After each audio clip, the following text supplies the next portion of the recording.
Gaming Retrospective. You're listening to episode 59 for the week of January 12th, 2020. I almost fucked that up. My name is Drew. I'm joined by Will. Hey, Will. What's up, man? What's going on, man? Dude, like, my brain is reading the date, and it's like, it's the week of January 12th, and it just says 20, because I did the shorthand. I didn't write the year out. And I'm just like, 20 what? Yeah, I was biting my lip when I noticed, like, the slowdown. I was like, oh, fuck, like, we're gonna have to start over. I think it's better when we don't. I think it's more entertaining. Yeah, this is twice now, I think, that we have not started over. Well, the last time I, like, blatantly fucked up. This time it was more of a subtle fuck up. Yeah. And then just admittance to it. Yeah, I'm just gonna resign myself to the fact that I'm just a fuck up. How you doing, man?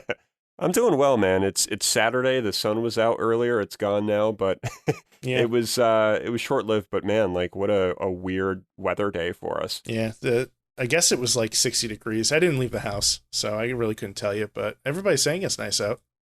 Yeah, you were wrapped up in like a blanket cocoon with a cat on your lap. Yeah, dude. Like, I woke up early, which sucks because I work until, oh my god, in the morning.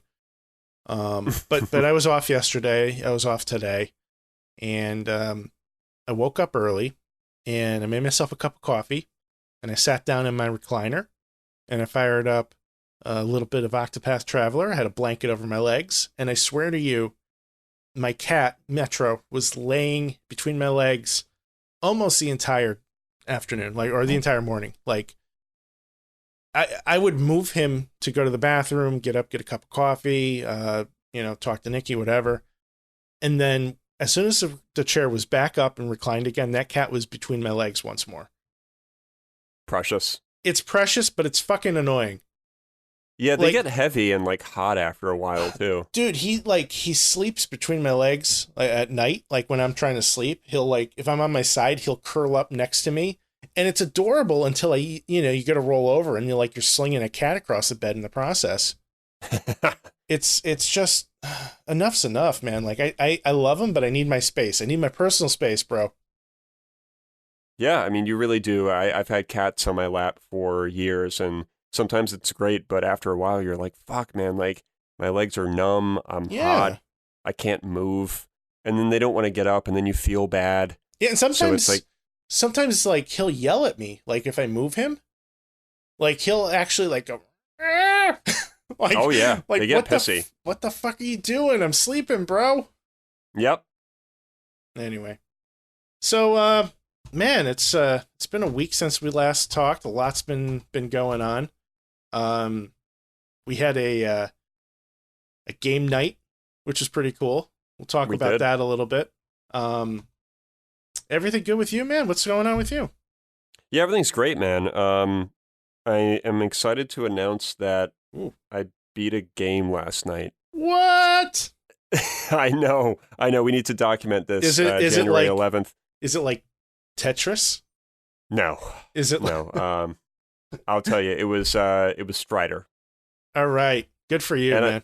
I tell you what, even though it didn't take that long, it did take a while. Okay. And what I mean by that is, if folks remember, I was stuck on pretty much like an ending part of the game where you have to go through this wave of enemies, and I just couldn't get past it. Uh-huh. And I knew that after that wave of enemies, there was the final boss. And I thought that final boss was just one stage and relatively easy, and let me tell you, it certainly wasn't. So I think it took me at least a couple hours, like minimum, to beat the whole game. It might have taken longer, maybe even 3, maybe more. I don't know. I lost track of time because I was so fucking frustrated. But yeah. Basically, my thought process with all of this is I sat down and I was like, all right, enough is enough. I'm getting thrashed in Discord. I'm not beating games. I'm not playing games. This has got to end. So I just said, Lauren, it's happening tonight, no matter what. So just go watch some TV over at the bed or whatever, and I'm just going to be over here at the PS4 with headphones, and I have to get some stuff done. So hey, Lauren, get the fuck out of here. Yeah, pretty much, in the nicest way possible. And she was like, yeah, that's fine. I was like, yeah, it better fucking be fine. I didn't really say that. No, you're like, thanks, sweetie. I appreciate you letting me do my thing. Yeah, it was probably something like that. That's because that's what I would have said. But right. The life of a married man. But yeah, no, I sat there and I was like, all right, what is it going to be, dude? Like, are we going to go back and do the snowball effect, or are we just going to play something based on mood? And I was like, do the right thing. Go back to what you were playing last that you were so close to beating, and let's get this shit done. So I didn't even hesitate, dude. I picked up the controller, turned everything on, went straight to Strider, and I was like, all right, let's fucking do it.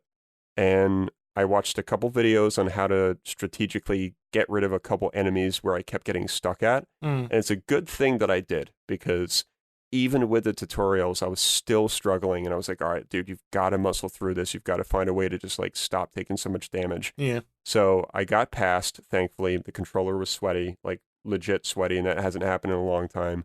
Yeah. And then I made it to the final boss, and I was like, all right, let me just take a short breath here, and watched a quick video on what to avoid and stuff. And again, a good thing I did. Took me a while to get past that phase, and then I finally got to the final phase, and that one was a little bit easier. Okay. But still quite challenging. And then finally I beat the fucking game, and I was like, oh my God, it finally fucking happened. I beat a game. I beat Strider. Let's move on to Vanquish. And I was like, wait, no, I can't, because I don't have any headphones for Vanquish or the PS3. So that didn't work. So after that, I went back to Sekiro. Okay. And I kind of just, had to get my bearings, did some farming, just to kind of, get leveled up and get a couple of features that I needed for this particular boss that I've been stuck on for a long time. And still haven't beat him, but I did get much closer, and I used some different strategies. And I think I ended up playing till at least 12:30, which is, again, like an all-time fucking high for me, because most of the time I'm in bed by like 10:30. Yeah, that's a late night. Yeah, so I muscled through it. I had my vitamin water, energy, the yellow one, which is quite good. And I just used that. I just sat there and I was like, dude, you got to get through this. You're not going to get any further in the game. Like, you've got to beat this dude. So sat there, just, grinded through it, and I'm closer. And there's a couple strategies that I'm kind of playing around with what I need to do to, completely get past the second phase. Because it's a 3-phase boss fight. There's basically 3 different phases. Like, you have to take him down twice, and then there's a final 3rd phase, which I have yet to even get to.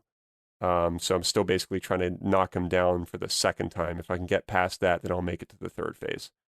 All right. Well, I mean, I would say if you continue to get stuck, there's a couple people in the Discord room that are familiar with a big chunk of the game, so maybe hit up one of them and kind of get some, tips and tricks there. But I might.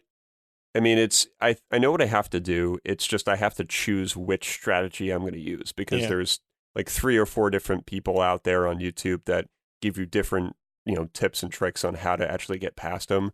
One of them takes forever.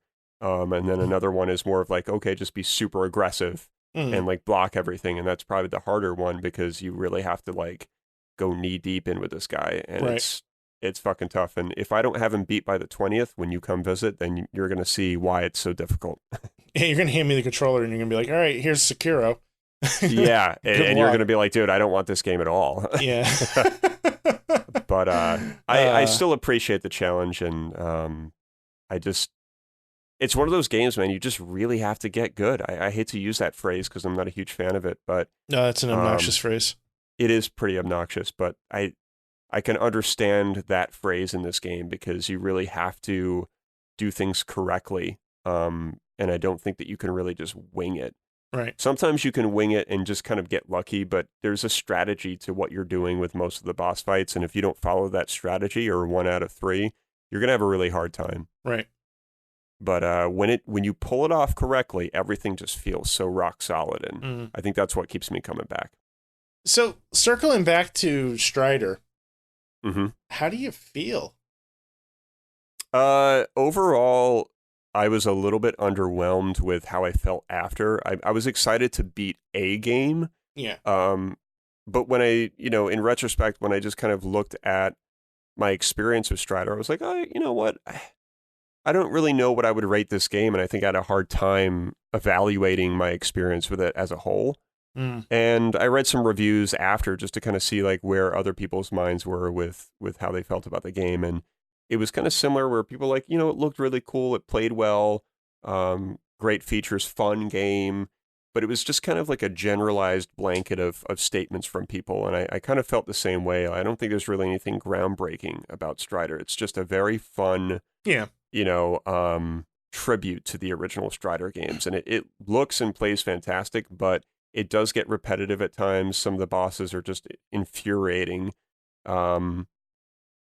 And that's kind of where I'm at with it. Like, the ending was very, very dull, actually. You kind of beat a boss, and that's kind of it, and the credits start rolling, and then after that, you see Strider just standing there, like, on top of a roof or something with his arms crossed as usual, and he just says, like, mission accomplished in, like, a weird Asian accent, and that was it. And I was just like, huh. All that fucking work for just kind of a shit ending. But I don't think it's one of those games that's, you know, meant to have a huge ending. This is all about gameplay. Yeah, it doesn't strike me as being that type of game. You know, it's an old school action game. You know, and if you circle back to those older types games, like, they didn't really have like all these stories. This is like coming off of an arcade. You know, so it's very minimal in what's going on. It's about getting into the game, killing stuff, and popping quarters, you know?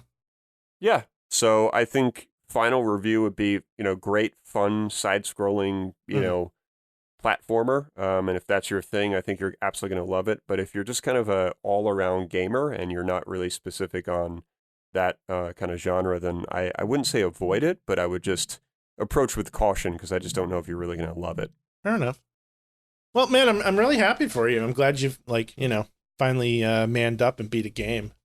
Yeah. Actually, I'm more excited that you've actually played something this week, because I was getting ready to pull, like, recordings for this episode and, like, play back.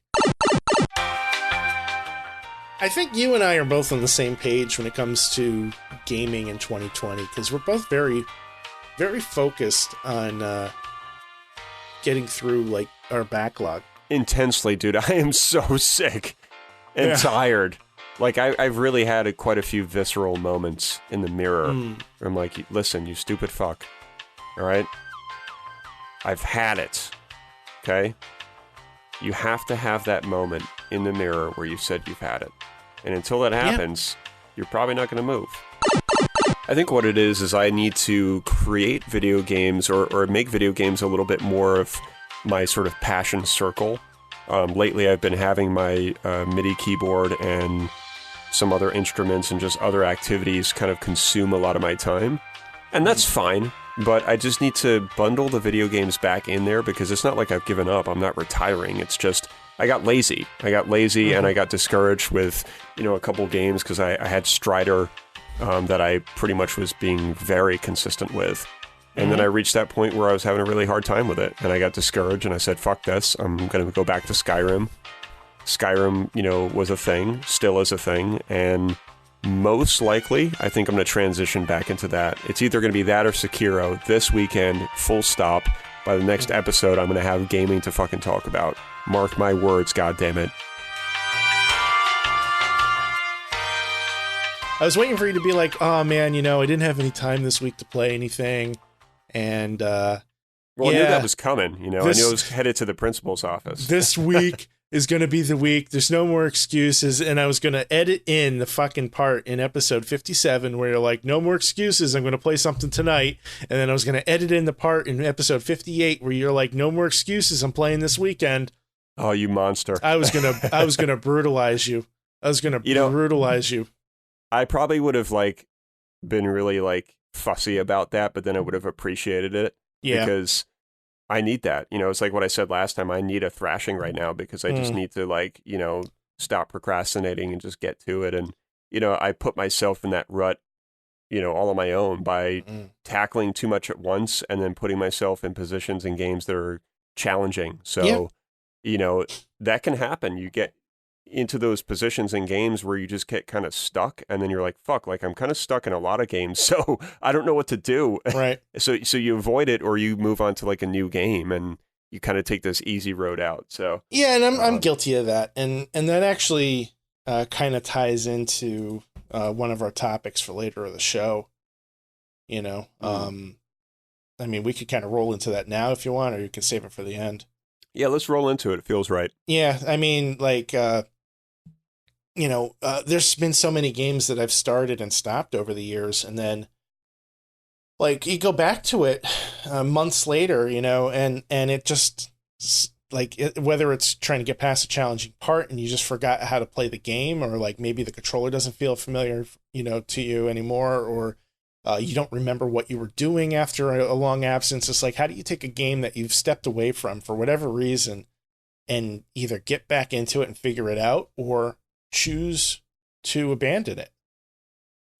I think it's such a great topic because it's still something that a lot of us wonder about so often. Mm, And even just last night was a perfect example of revisiting two games that I spent hours playing, and I was so lost. mm, And I felt so like guilty and so like noobish, where I yeah, was just like, holy fuck, dude, I don't even remember how to like do this. I had to look a couple things up about right. Strider, and I was like, this is crazy.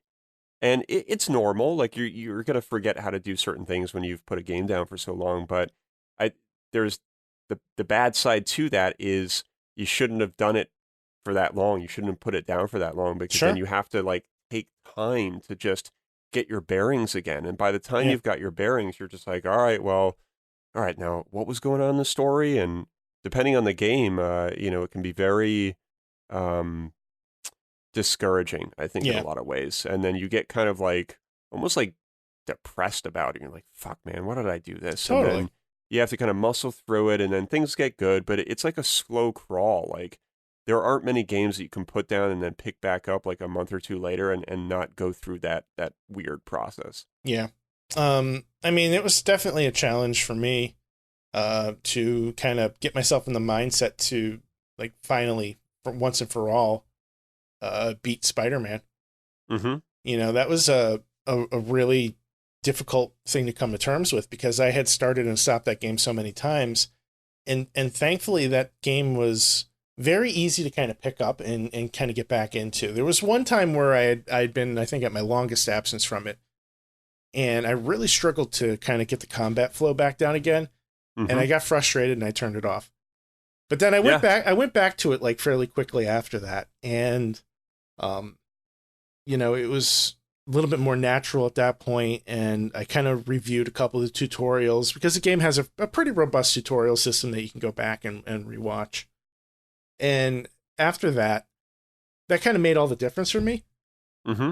So I was able to kind of find my groove and get comfortable with the gameplay and the mechanics of it and all the specials and everything. And then from there on out, it was just a matter of consistency. But when I tried to pick up Prey again about a month and a half ago, I fired up the game, I loaded my save, and I just stared at the screen like completely confused. And I'm pressing buttons that would normally shoot and do certain things in one game, and they don't do that in this game. It's something completely different. And I'm just like, what have I done? Oh no, I fucked up.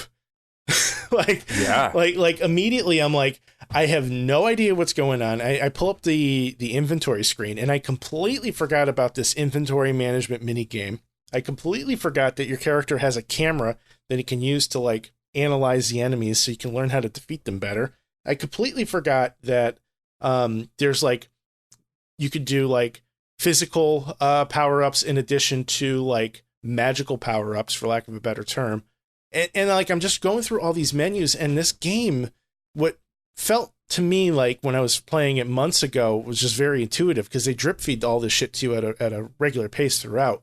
Going back to it months later, I forgot all of that. It was so overwhelming that I shut it off and walked away, and I haven't gone back yet. And I don't know that I can. Dude, it's really intimidating, and that's the scary thing about putting down a game. And I think even just talking about it now, it inspires me to just stick with Sekiro, Mm, because when I got that game and I started playing it, I stuck with it, and I was playing it almost daily, and I was having a really good time with it. And I would pick up the controller, and I knew exactly what I was doing. right. And I really miss that feeling. And I think when you get stuck in these ruts, it creates this almost like an idea or an experience before it even happens in your mind. Yeah. And that's, I think, what causes the issue that I've been having is like this weird fear slash procrastination problem where you're like, well, I know what's going to happen when I load it up. It's going to be like a process, and you get kind of like lazy about it. And a lot of it's laziness because it really only takes about 10 or maybe 20 minutes to get your groove back. And then you're like, all right, I'm good. I just got to figure out like what's going on here. And, I just got to get my bearings. And sometimes it takes a little while, but it's worth, muscling through that to get back to where you were, because now I'm at this point where I'm like, okay, I'm good now. Like, let's do this. I'm having a hard time with the boss, but I'm getting through it more, and I'm excited to just play more overall. So I think there are certain people that are able to do this and return back easily, but I'm certainly not one of those people. I mean, it depends on the game for me. A game like Spider-Man, I think, was a little bit easier to do that with. Prey is obviously more complicated. I'm a little scared to think about what's going to happen when I return to Control, inevitably, because that game, I mean, to me right now, doesn't feel like it would be that big of a problem, but I know there's definitely elements in that game that maybe are a little bit less intuitive than you might think, because you have multiple powers that your character has. So you're able to kind of activate them and manipulate them in different ways. But I feel like that one is something that I could probably grab really quickly. Horizon Zero Dawn, which I still haven't finished, is a game that I've had some difficulty with in the past returning to, but I was able to overcome it if I just kind of stick with it. And that one is definitely a case more of controls and less about what I was doing, because they have a pretty cut and dry waypoint system for like your main missions and your side quests and everything. And honestly, just running around for 20 minutes and attacking stuff that has nothing to do with what any of your missions are, you can kind of get back in the groove with that game pretty quickly. Yeah, I think you're right. It really depends on the game, and most games of today, like big AAA titles, are very difficult to return to because of the amount of features. It's like a smorgasbord of just controls and different mechanics and mini games and elements to what you're doing. And even with Sekiro, it's overwhelming. I had to really spend some time in the menus being like, okay, like, all right, so you've got unseen aid and this does that, and then, oh yeah, you got vitality, and then there's this, and I had to kind of like relearn how some of the features and mechanics work again, and it was a little annoying, but I was just like, look, dude, if you don't get through this now, you're gonna put it down again, and then you're just gonna keep rinsing and repeating. It's not gonna be good. So right. What So kind of back to the root of the question, like, how do you know when it's time to abandon a game, and how do you feel about that? I think that's something I still struggle with, but I think when it's time to really abandon a game is when it's really just not bringing you, I think, any kind of joy. And it's kind of a simple answer, but for me, a game needs to have some level of joy and fun to it, and a coolness, obviously, for me. And if it doesn't have that, then I'm most likely just going to know pretty early on that it's not for me. And I've had plenty of times where that's happened. And usually when I abandon it, it means trading it in altogether. Most games I buy digitally now, so that's harder to do. But I don't really suffer from that problem because most of what I buy I generally like. However, it's still something I have to approach because there are some games in my library that may end up getting kicked to the curb this year. So I think, overall, again, just to kind of, reiterate my answer, it's got to have something that pulls me in. It's got to have some level of interest. And if that's not there fairly early on, I'm usually checked out. Yeah. Yeah, I mean, for me, I think it's just a matter of if it gets down to the point where I'm spending more time trying to relearn how to play the game than I am actually playing it, then at that point, it's time for me to walk away. Yeah, I think that's a great point as well. If you're just getting, if you're going through the motions just simply to beat the game, that's usually a good sign that it's probably not for you. Yeah. And that sort of happened with Strider a little bit. I was like, I'm not even really having fun anymore. Like now I'm just like irritated because like the game's not beat. I want it beat just for the sake of it getting beat. Yeah. And I don't know if it's really like at one point I was just like, you know what? I think I'm just going to like not beat it. Yeah. Because why? And then I sat there and I was like, no, like you got to do this out of principle. But then when I was done, like I said, I felt kind of nonchalant about the experience. And I Right. was like, you know what? Maybe this is it. Maybe this is Yeah. the sign. I think in hindsight that maybe that was a sign. It's like if you're done with a game and you haven't beaten it, that's different from like being done with a game and moving on to something else while you were still having a good time with the previous one. I didn't stop playing Control for any particular reason.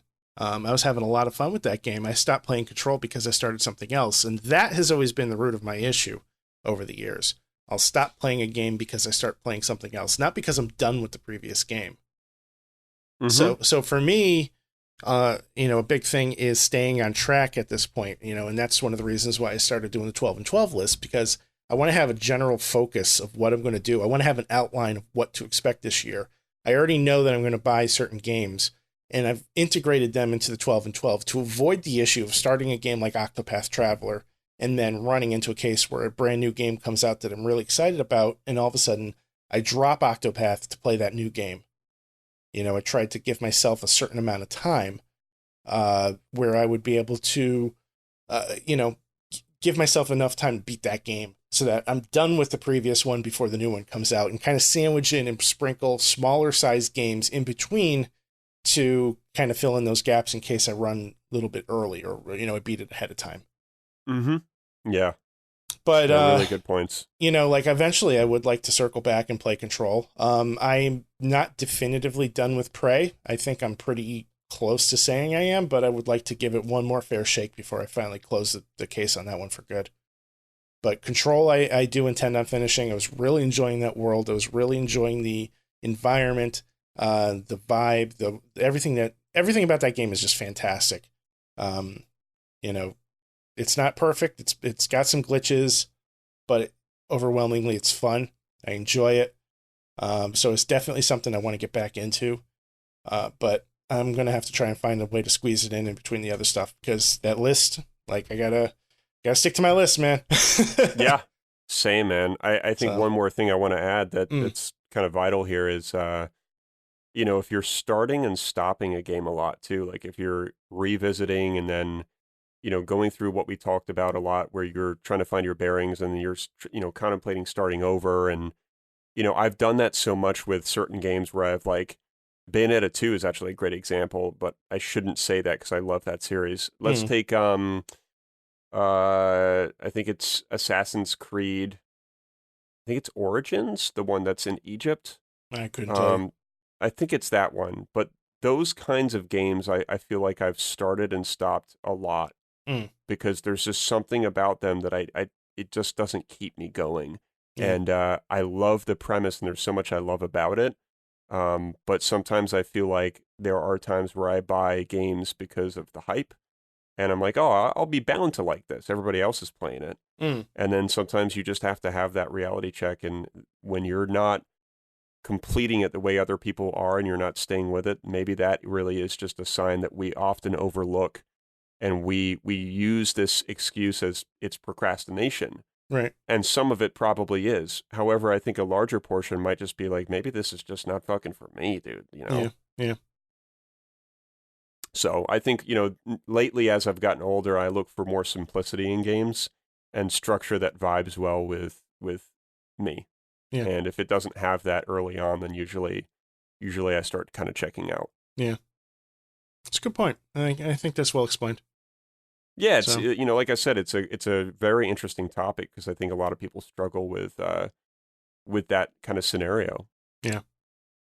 Most of the people that we chat with in our community seem to be able to stay on target with their games, but I do hear outside of our community a lot of people kind of the same way. Going on Reddit. You see a lot of people complaining about their backlog and struggling to stick with games and beating them, and kind of getting distracted and losing interest and all that stuff. It's kind of a fascinating topic for me, and something that maybe it weighs a little too heavily on my mind. I certainly don't want it to get in the way of me having fun with video games, and I think that hasn't happened yet, but yeah, you never know. So Yeah, and I mentioned Joe so much because he's the Mount Everest of gamers, but I'm still thinking about that. That's so funny. yeah. But he's a perfect example of somebody who I can think of that is able to play a lot of games, and I don't really understand how he does it because Mm. he seems to have like this attention span for so many, like such a variety of games. Mm. And I kind of wish I had that, and I feel like I just kind of don't. Maybe I'm a little bit more of a niche gamer, and that's okay. But Yeah, no, I would agree with that. I think you're very much a niche gamer. You have a style of game that you like, and yes, it's not necessarily a cool game, but like you gravitate towards certain genres wholeheartedly. I do. I very much do. And Joe was I think one of the earlier people to notice that, and he's done a really great job at making the right suggestions for me because I'm not the easiest gamer out there. I'm Mm. not your AAA weekend warrior guy that's walking into GameStop at 3 o'clock in the afternoon and just asking for a copy of like Modern Warfare. Like I just Hmm. you, you know I'm just not that guy. I'm not a AAA kind of scoop 'em up guy. Like where the next Assassin's Creed comes out, I'm scooping it up. Like that's just not who I am. Yeah, Can't do it. I mean, I'm not either, but And I know gamers that are like the definitive like person for that. Like I know this one game or this one guy that I used to work with, and he was literally that gamer. Every game in his library was like just AAA games. mm. Nothing else, like nothing obscure. Anytime I would talk to him about like Bayonetta, he's like, what the fuck is that?" Because he was too busy playing like Tom Clancy, whatever. So Right. he was just that guy, and he was so good with it too. Like you would just like get a game, beat it, move on to the next AAA. Get it, beat it, move on. And I'm like, man, like I wish I could have that discipline with like my niche games. Yeah, because a lot of times your niche games are shorter anyway. Sometimes they are, yes. Well, folks, if you have any thoughts of this discussion, head on over to our Discord room. There's a link for that in the show notes. Say hello and chime in. Let us know how you handle your backlog and whether or not you are able to abandon a game or if it inevitably just ends up on your shelf waiting for you to beat it forever. like my entire collection. Yeah. So this episode's all out of order. My flow is off. Let's hit the mailbag. What do you think? Let's do it. All right, man. So first of all, from last week's episode, Raffy Fatfinger sent this in. He missed the deadline for shame. But anyway, we'll read it this week. What is a game that everyone seems to love, but you hate, and why? Final Fantasy 15 started off great. Felt like a road trip in an expansive world with just you and your best friends. Once the quote-unquote multiple times it's like quote story came into focus, and he used the right amount of quotation marks. Once the story came into focus, I realized how shallow, poorly paced, and written and completely unfinished it was. I hear people saying how great this game was, but with them gutting an interesting combat system from the demo to final release and a 50+ hour story that ultimately wasted one's time, I don't see how anyone could be left with a positive thought. It is a garbage game and makes me sad for a beloved franchise. Harsh words, but not words that I disagree with necessarily. I had picked up Final Fantasy 15, and I was very excited to play it. The game does a fantastic job of building this friendship between you and your three best friends. And you're like, it's like you're on a road trip with your best buds, with people that you grew up with. And I thought that they did a fantastic job establishing chemistry with these four guys. And, one of them's supposed to be royalty, but the other three just don't give a shit about it. Like, it doesn't matter. He's our buddy. We're going to rib him the same we would anybody else, that kind of thing. And the game looks gorgeous. You're driving around, you're listening to the radio, everybody's making fun of each other, blah, blah, blah, blah, blah. And then, like, I don't know what happened, but I just, like, one day I just lost interest. And Dude, same. I just never picked it up again. Well, all right, a couple things here. First of all, Raph is a huge Final Fantasy person. He's a Final Fantasy fan, true and true. Or through and through, I meant to say. But first of all, there's that. And then second of all, I had the same exact experience. In fact, it was my friend Miles that gifted me the game, and I still thank him for that because I do want to give it more of a chance. But I remember going through the same experience, the whole intro opening, and you're going to a gas station, you're learning how to, play the game and do the battle mechanics and stuff. And a lot of that kind of stuff was cool, but I don't know what happened. There was something about the whole feeling of it that just, I don't know. I couldn't gauge any interest in it anymore. And I didn't give it a really a real fair chance. And that's, I think, why I want to keep it. And I want to, go back and give it a fair chance. But I had the exact same kind of experience. And Raph and I have spoken about this game before because originally I think it was supposed to be Final Fantasy Lightning something. Well, that came out as a Final Fantasy 13 game. Yeah, there was some game that and I'm always wrong about this, and I'm sure he's going to correct us when we eventually talk to him, but there was a version of this game that was announced, I want to say back in 2012 or 13, and apparently what we got as Final Fantasy 15 is a modified version of that. So the original trailers that came out for that game made it look like a DMC version of Final Fantasy. It looked fucking amazing. Okay. And then whatever that version was never came to be, and it ended up becoming Final Fantasy 15. And I'm pretty sure I'm right about this, but that's what happened. But all I can say is whatever trailer came out in 2013 that made this game sort of look like a DMC game, and when I say that, I mean Devil May Cry. Yeah. It looked spectacular, and it looked like something that I could finally access a little bit more easily, because Final Fantasy's mechanics are not always something I love, but having it be a little bit more free roaming, kind of I can just control this dude and kind of run around and stuff, was really enticing for me. And it's a shame that it didn't become what I saw then. Right. I'm not too sure on the history of Final Fantasy 15. I can tell you that Lightning is a character from Final Fantasy 13. And Square was really big on doing multiple spin-offs of games during that release. So they did Final Fantasy 13-2, and then they did Final Fantasy, I don't remember if they called it Final Fantasy 13 Lightning or just Final Fantasy Lightning. I'll have to look it up. But yeah, I think it's Final Fantasy 13 Lightning. I was just checking. Yeah, Lightning Returns Final Fantasy 13. That's what they're calling it. And it has to do with her character, which, I mean, I enjoyed Final Fantasy 13. I think that's kind of a controversial statement, but I thought 13 was a pretty fun game. It was a game that I beat, so clearly I enjoyed it enough to stick with it.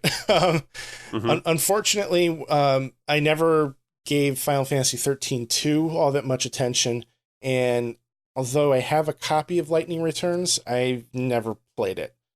So, yeah, I really can't speak too much about that, but yeah, man, 15 was always one of those games that I assumed that one day I would get back to, and as the years go by, it just doesn't even, I don't even think about it. I never even think about that game. So I'm saying it now. That's a game that I have abandoned. If I'm going to play it again, I'm going to start from scratch. And I think you should abandon it too. I think it's a nice gesture that somebody gave you a game, but I don't think you should force yourself to play it just because somebody gave it to you. Yeah, and that's the thing. I'm a nice guy. I look at things like that and I'm like, well, it was gifted to me, and I should probably play it. And the same thing kind of happened with Mass Effect, and Raph and these guys are going to kill me for this. I'm going to kill you. I'm going to jump through this fucking microphone before you finish your sentence. Man, I'm really walking into bad territory here. But here's the thing about Mass Effect. I want to still play those games because I want to understand why they are regarded as being so good. Mm-hmm. I remember playing a good portion of 1. I've mentioned that whole static filter that you could put on, and yep. I've talked about that so much it's disgusting. But there's so much more to it than that. And I remember getting to the Citadel and thinking, okay, there's something special about this. And then somewhere along the lines, again, I just kind of couldn't gauge the interest, and it fell flat, and I never returned. Yeah. I want to say I played a little bit of 2 and 3 demos. But I think what I didn't like is I'm not a big fan of the dialogue like trees and how you have to like select different like the whole like dialogue wheels and shit. I wasn't a huge fan of that. So I remember that being like one specific thing that's that kind like of, a huge part of the game. I know. And things that you say in Mass Effect 1 are remembered by those characters in Mass Effect 3. Things that you do, characters that die, because you can, if one of the great things about the Mass Effect series is you could talk to somebody about their experience with the series and it'll be completely different from yours because of the choices that they made. You know, the ending for Mass Effect 3 is generally the same for everybody, but the characters that you bring with you from 1 to 2 to 3 could be completely different. Characters die, and they don't necessarily have to die, which is one of the magical things about it. So for me, it's always been a blast, like kind of hearing how other people experience the game and what their experience was like. And, characters that I sent off to their death, like, in Mass Effect 1, you have to give an order to some of your teammates, and one of them doesn't come back, and you're choosing the one that doesn't. And when that game came out, like, that was a big fucking deal. And then having that resonate through 2 more games was a big fucking deal. Yeah. So that's kind of, I think, a big part of the franchise and, why that dialogue tree is kind of important. But that game has so many layers to it, too. Like, you can go into the Citadel and just start walking up and listening in on conversations without actually interacting with the characters. And it's just such a vast world, and there's so much stuff going on. And those conversations persist throughout, like, the entire game. So, like, you might go into the Citadel after a mission, and you hear somebody talking about how her sister or her brother is missing, or, her husband got abducted by another race of aliens or whatever, and then later on, so you hear the entire conversation just by eavesdropping, not by interacting. And then you go off and you do some shit and you come back, and then you go back to that same place, and those people are there talking again. Now the conversation's different. Now they're talking about, oh, hey, I heard from my brother. He messaged me. Turns out he's fine all along, and they're giving they're telling a mini story that has nothing to do with what you're doing, but it kind of like just world builds. And there's all these little things that make the Mass Effect franchise as immersive as it is. It adds like this layer, all these layers of personality that I think a lot of games lack. Yeah. And that's something that I really want to experience, because I remember the days of Joe, Raph, and this guy Tio playing Mass Effect 2. And I remember when 3 came out and Kevin was playing the multiplayer, and there's so much history there that I really know nothing about. Yeah. And I really want to experience it.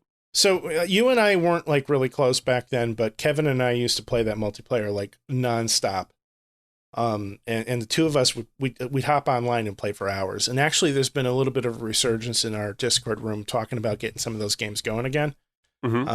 So I don't know if that's going to happen. I'm all for it. The servers are still online, last I heard. The multiplayer in that game is a blast. It really is fun. It was something that I didn't want. I was 100% against it. And then I played it and I was like, holy shit. So that's awesome. Yeah, it was really special. And it was just something that I think nobody asked for and far exceeded expectations, which makes Andromeda sting even more so, because that's when EA kind of stepped in and got a little money hungry.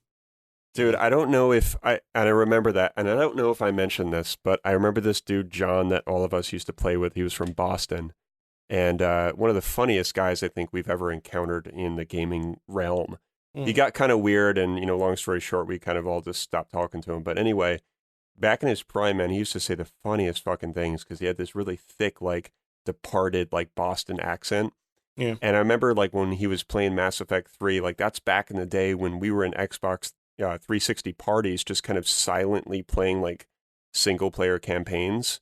Remember those days, like, where sometimes you're just sitting in a room with somebody, and you like occasionally you say something because you're both just kind of knee deep in a campaign.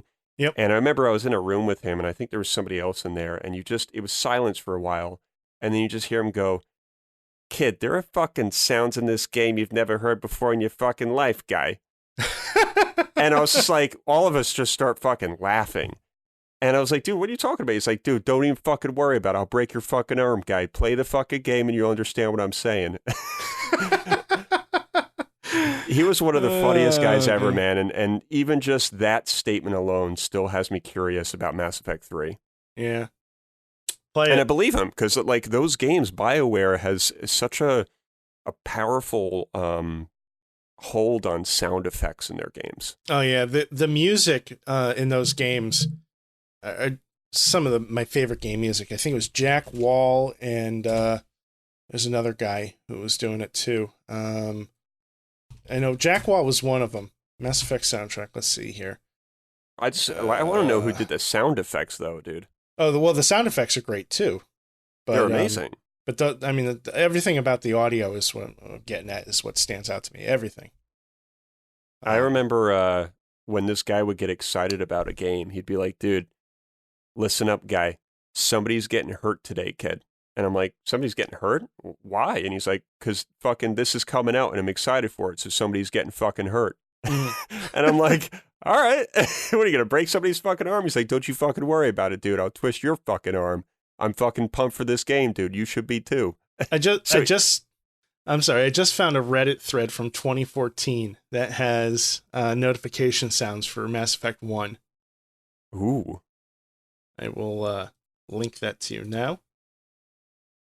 And I don't know if any of these still work. Maybe they don't. But it's pretty cool. I'm only laughing because I thought about this one time that he was like, dude, so like we had some guy in our party, right, that I guess he thought was like, I don't know, a moron or something, right? Guy left the party, and I remember he's like, guys, like, doesn't that guy sound like when he sucks down a box of fucking juice, his eyes are watering, kid? And I was like, what the fuck are you talking about? He's like, yeah, you ever take a juice box and just suck it down all at once and then your eyes are kind of watering? That's what that fucking kid is like. And I'm like, Jesus, dude. He's like, yeah, he's cooking fucking fish sticks for dinner, guy. I don't even know what to say to that. Yeah, I can't identify with that at all. Yeah, he's you had to know him. He had like I said, a very thick Boston accent, so pretty much everything that he said was just 10 times funnier than it actually was. I guess so. All right, let's go back to the mailbag here. So last week we talked about comfort food games, games that you've already played, and every time you pick it up and play it again, it just feels like home. It feels like familiar to you. Whether it's a game that you've beaten or a game that you've played millions of times to the end, it's just, you pick it up and you're instantly there. And we got a lot of feedback on our Discord about this. So Bearman says, my personal gaming comfort food is any of the Mass Effect games, primarily the original trilogy. Anytime I don't know what else to play and I just want to have some fun, I jump on Mass Effect. Puxor says the only game I've come back to repeatedly is DDR. He has a setup in his basement. He says, I also tend to like simple mindless action games like Dodonpachi or Gigawing. Although not strictly a bullet hell like those two, Hades has been filling that void at the moment. Gigawing is a shooter, which is like one of those kind of like bullet hell shmups. I don't know about Dodonpachi, but I'm assuming it's the same as well. Raffy Fatfinger says World of Warcraft for me. It's a game that's easy to jump in and out of and doesn't require your undivided attention. It's great to mess around with and while watching a movie or a show, and a great way to unwind from a more frustrating game. I called it my therapy game and would routinely put it on after a session of a game like Dark Souls or PUBG. Now, I'm surprised he mentions this game because I don't know if Raph has spoken about Dota 2, but I know he was really into that for years. So I'm surprised that wasn't his number one choice there. Well, I mean, that might be something that we can ask him about. Because, I haven't seen him mention Dota 2 in the chat previously. I might be missing something, but I don't think he plays it anymore. Maybe he doesn't, but for years he was playing that game. Yeah. Interesting. Let's see here. Joe Donut says, of course, the answer is Destiny for me. It's a game that covers a lot of moods. A 6-player raid is completely different from a competitive PvP match or the story campaigns. When I'm brain dead at the end of a long day, I'll grab a bunch of bounties, head into a random patrol zone, kick back with a podcast on, and just shoot aliens for an hour or two. And even when it's just mindless comfort food, I'm still progressing my character or getting a cool gun to drop. I respect that. Yeah. Joe's a huge Destiny guy. Speaking of Destiny and Joe just recently wrote an article for his website, redringcircus.com. Check it out. It's talking about Destiny and how they are potentially alienating the fan base. Really good article. I can't recommend it enough. Let me see if I can find the title here. With Destiny 2 Seasons, Bungie is burning out its most dedicated fans. So, go give that a look-see. Yes, please do. Regulus says, mine would have to be Final Fantasy 1. I've played through it so many times I haven't memorized. That's Wow. those early Final Fantasy games I always wanted to sit down with, and I just never have found a time to do so. They're reasonably short in comparison to a lot of RPGs nowadays, and I feel like I'd really enjoy them if I just took the time.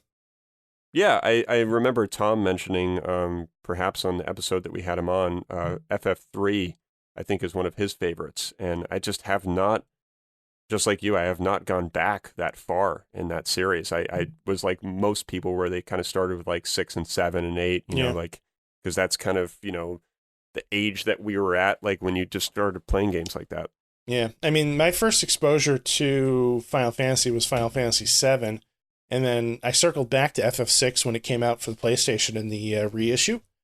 But I never took the time to beat it because, I don't know, it just wasn't flashy. It wasn't what I wanted at the time, and I ended up doing other RPGs instead.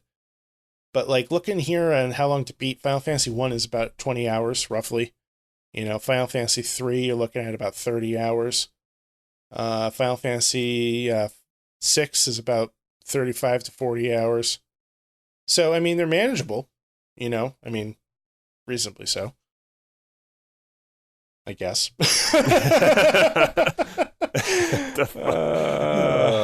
Speaking of Tom, Dark Souls 1 and 2 and Apex Legends. Respect. Mad respect, yo. Yeah. So, there we have it. Comfort food games. Man, like I'm still like thrown off because we are so fucking out of order here. I know. Halo. We played Halo last weekend. Yeah, that was a lot of fun to watch you guys play. It was. Well, I mean, I think you were only there for about 5.5 minutes, though.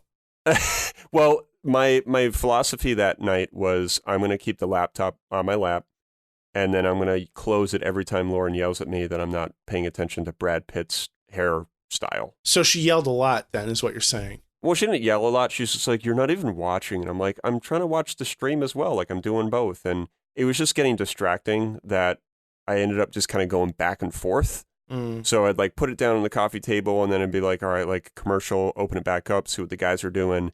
But at least I got a taste of, the maps and, I got to see Lockout, which is one of my favorite maps of all time. Yeah. I got to see that really beautiful map that I made a comment about. And I also got to see the grenade fucking just fiasco, which was a ton of fun. We ran the entire collection and tried to get a grenades-only match in each game. And what we found is that in Halo 1, it is actually the best game to do this because you could set it to have only plasma grenades, and they're infinite. And although they're incredibly difficult to actually stick people with for some reason, I don't remember it ever being that difficult. But yeah, it was a challenging game, and a match took way longer than it had any right to. And we were all laughing like idiots the entire time we were playing it. It was great. Watching that just really made me want an Xbox, man. I have so many memories from Halo 2, to be exact. And just hearing those sounds of like when you die and you hear like the counter, like doop, doop. Oh, yeah. Doop. Talk about a game with amazing sound design. Oh, yeah. Bungie is no slouch in that department. But yeah, just hearing that, I was just like, holy fuck, man. Like, this is really bringing me back to Milford, and I'm in my bedroom, and I'm playing with this kid Henry at night. Like, it was very nostalgic for me to, like, listen and watch some of those matches. Yeah. Got to get in on it, man. Got to Yeah, get in on it. maybe I'll just get like that Xbox One Slim fucking thing that has like no disk drive. Not a terrible idea. You know, Just get something like that. they're getting more and more inexpensive, you know. I feel like you could probably snatch up something for under $200 at this point if you really look. Oh yeah, easily. You know, and especially since the Series X is coming out later this year, you're going to see some pretty good sales. Certainly. So unless on the flip side of things, you know, you might hold out for the Series X since seems like Hellblade is only going to be on the Xbox. And yeah, I mean, all indications are it's going to be backwards compatible with everything. So yeah, I think you know, you kind of read my mind there. That was exactly what I was going to mention, and I really hope that that's the case, because if it is, then maybe that's the solution to this this particular problem. It is a solution that I support. And yes. I know everybody else will, because I've been egged on to get an Xbox for I don't know how long now. Even before I had the first time, or like the first time I had the Xbox One, I was getting egged on about it. I remember some point last year you almost bought one, and then like I think you might have walked in the GameStop and then turned around and walked out before you could pull the trigger. Oh yeah, I remember it was definitely last year. I think I was like legit just so close to getting it. I think I had it like in a cart or something to go and pick up. I had something like at a final stage, and then I just got to this point. I was like, I can't do this. Yeah. And I think it was just because I was like, this is crazy. Like I'm about to buy like an Xbox One X, like the what's the more expensive version? What is that called? It's the One X, yeah. The One X. It's the 4K model. Oh right, yeah. Because like I'm already fucking confused. Thanks, Xbox. Yeah, no, they're dropping the ball with this. They really are. 100%. They really are. But yeah, I remember just at the last minute, I was like, I can't fucking do this. This is like $500. I didn't really have like to spare at the time, and I was just like, this just doesn't feel right. So I'm glad I backed out. But you know, sometimes you know you just get on that hype train. You're like, yeah, I gotta have it, I need it, and then you realize that you don't. So right, yeah. So we'll see. I'm not going to be responsible for making good decisions for you. So yeah, neither is Vic. Get that fucking dude away from me, dude. Vic knows that too. If he was here right now, he'd be laughing because he is a master at talking somebody into buying something. Yeah, he's pretty good at it.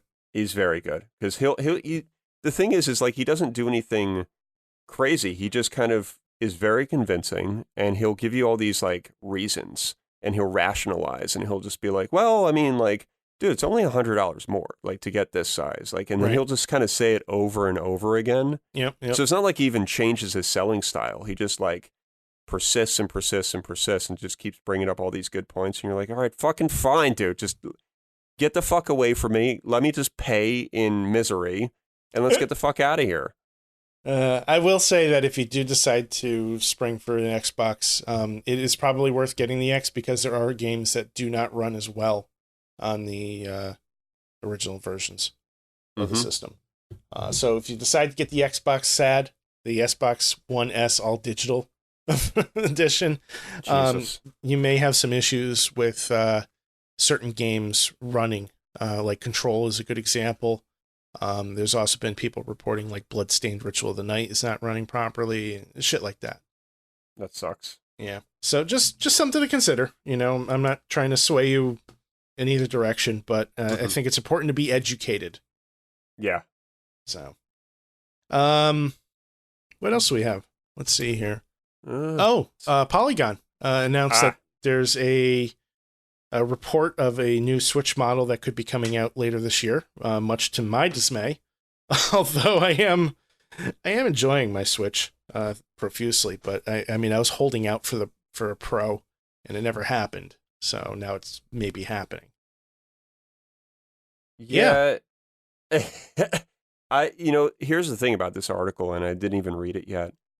I'm still amazed that they're apparently saying that this thing is, going to be competing with the next systems, from, PS5 to the Xbox One Series X. I mean, those things are supposed to be powerhouses. So, right. If they're going to say that this is going to compete with that, I just wonder how they're going to get all that power in such a small device. Well, I don't think that you're ever going to see a Nintendo console have the same graphical capabilities as an Xbox or a PlayStation. Mm-hmm. Nintendo focuses their efforts more on the experience, and graphical fidelity tends to take a hit so that they can do other things instead. Keep the cost down, for example, things like that. But what the article is suggesting is that the system would theoretically launch sometime in the fall or winter, and it would have a price tag of $399, would have 4K support, bigger cartridge sizes, and beefed up components, but they don't go into any details.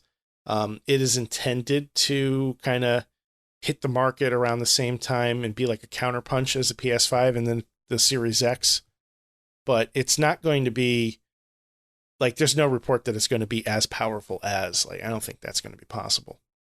Yeah. Yeah, I think you're right. By saying compete, I think sometimes you can read into that and be like, well, how the fuck is it going to compete with these? But I think sometimes you have to kind of take that with a grain of salt. Right. Right. I mean, like, the Switch is already competing with the PS4 and the Xbox One. It is in a very major way. But it's doing it on a different plane. Like, it's a different playing field. The Switch cannot do the same level of graphics as an Xbox One. I think, good case of that is like looking at The Witcher 3. But it runs the game very well, more than capable. And if you've never played The Witcher 3, you're not going to notice the fucking difference.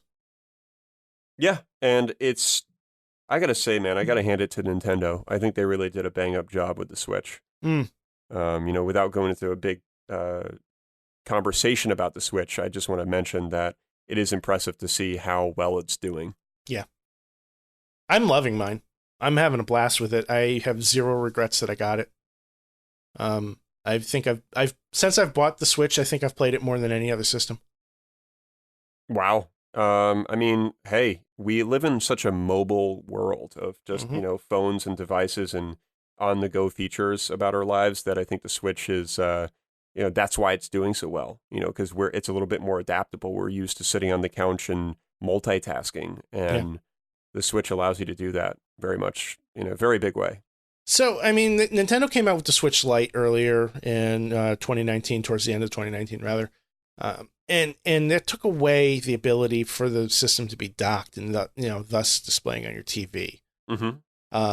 I'm wondering if, this new Switch might take the opposite approach and become a TV-only device so that they can do the 4K technology, do the beefed up components. You know what I mean? Yeah, I think that's a great conversation piece, is like the whole docked feature, because I feel like we've touched on this before, and it really makes me wonder how many people are docking it. And I have a feeling it's not many. I don't know. I mean, I know that I spent the entire day with it docked, but last night I was playing it in handheld. I use my Switch both. And I would say about 50-50. Maybe that's what it is. I mean, I've done no research on this whatsoever. I'm just guessing based on kind of just like the overall feel of the Switch and just kind of its history. I just feel like I haven't really heard about people docking it so much. Yeah. When I see pictures of it on the internet and somebody taking a screenshot of what they're playing, it's always undocked. So I'm still undecided because I haven't spent enough time with it. I've played both. I've done it docked and, of course, undocked. And I think there are benefits to both of those features. If you're playing something like a big game like Witcher 3 or Bayonetta 2, and you do happen to have like a nice little monitor, or maybe you want to throw it up on 55 inches or more, then I think that's going to play really well like that. But I think Octopath would look kind of bizarre on like 75 inches. So my TV in my game room is a 46-inch 1080p TV. My living room has the 4K. That's a 65er. I haven't tried Octopath on the 65-inch, but I've been playing Octopath extensively on my 46-inch TV. Mm-hmm. And I gotta say, I think it's better. I get more enjoyment out of seeing it on the larger screen. Okay. That's not to say that I dislike playing it handheld, but I definitely notice Like the resolution of the text, font size and things like that are changing. Going to handheld. I feel like there's a lot more stuff that's kind of compressed on the screen. It's not like spread out as much. Mm-hmm. It's not a bad experience in both cases, but I have been finding myself kind of leaning towards the TV when it's available to me.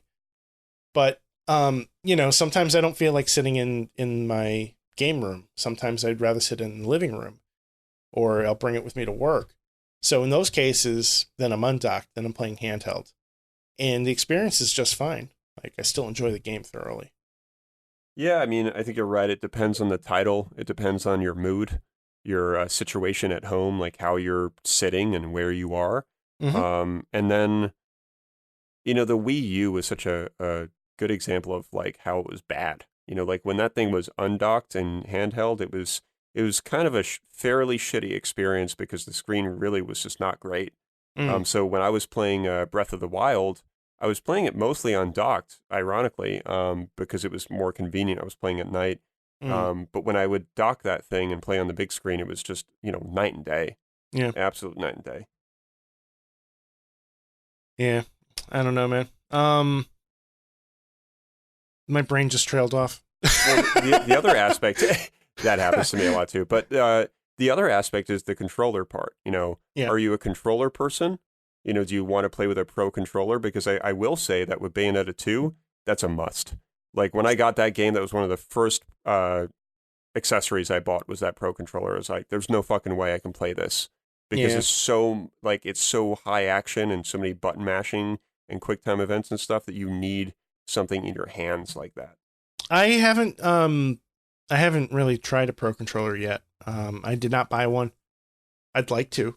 Like it's a long-term goal of mine, but it hasn't happened yet. Actually, I haven't bought any controllers. Everything that I have is just, what came with the system. I haven't really invested in anything in the hardware. Mm-hmm. Well, you can try some of that stuff out on the 20th because I've got quite a few things. I've been seeing some of the pro controllers go on sale lately, like $55. So the price on them has dropped a little bit, which is, I think they were at one point like $75, and that was just like a really tough pill to swallow. So I was kind of like, I don't really need this. Mm-hmm. Mm-hmm.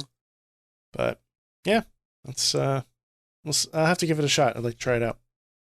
Yeah, I think you'll enjoy it, and you'll be able to see the difference on the Wii U, and we'll do like a little comparison between the two systems. But it's clear that Nintendo was moving in that direction because the Wii U is basically like it's like the Nintendo DS, like Model 1. That's kind of like what the Wii U is. And now you have the Switch, which is just, so much better in every sense of the way. Yeah, definitely. It's always fascinating to me how Nintendo kind of like paves the way for their own products. They really do. Kind of build upon, little by little. The Game Boy Advance SP kind of led to the DS, and the DS kind of led to the 3DS, and the 3DS led to the Switch and the Wii U, and all that shit. Yeah, it's all very interesting. It is, and I think that they have a lot of clout in the industry where they can, drop something like the Wii U and say, you know what, like, maybe we're not too sure about this, but let's just see how the fans feel about it. And okay, it didn't do so great, but no problem, we'll fix it. Yeah. And they fixed it with the Switch. And I remember like when those commercials came out, people were going fucking ape shit, dude. Absolutely crazy. Like, just over those simple click commercials where like, the whole theme was like about clicking everything in. Yeah. And that's still an integral part of their commercials too, their advertising. Yeah, and people just went nuts, man. I just remember like some of us, some friends, work colleagues, everyone was just like, oh my God, like, did you see that commercial? And when I finally saw it, I was like, all right, like this is cool, but you guys are acting like this is a gift of God. Like, my God, dude, it's just some fucking clicks, and yeah, I get it. You can dock it, you can undock it, but God damn, dude. Yeah. They were just hyped, but it worked. It fucking worked, I guess. Mm-hmm. All right. Well, on that note, why don't we call it a night? I think we've hit pretty much all the topics we had scheduled. Anything else that you want to add before we wrap this up? I don't think so, man. I think we covered everything. Yeah, I think we hit everything pretty thoroughly. So swing on by our website, www.wdgrpodcast.com. You can see all kinds of awesome articles from Will and myself. Will has a whole section of articles called Will's Cool Games. I have a editorial called Dear Backlog, in which I talk to a non-existent person. We also have Music Monday, and of course, an incredible library of back episodes, which for some reason I stopped posting in the old ones, but maybe someday I'll get back to that. Anyway, check us out on Facebook, Instagram, and Twitter at WDGR Podcast. That's at WDGR Podcast. Will, how can they find you? Will_gear. You can find me at Science-Storm. Send us an email, wdgrpodcast@gmail.com, or swing on by our Discord room and say hello. The link for that is in the show notes. And that's going to do it for me, man. So we'll see you next week, folks. Thanks for listening. We'll see you.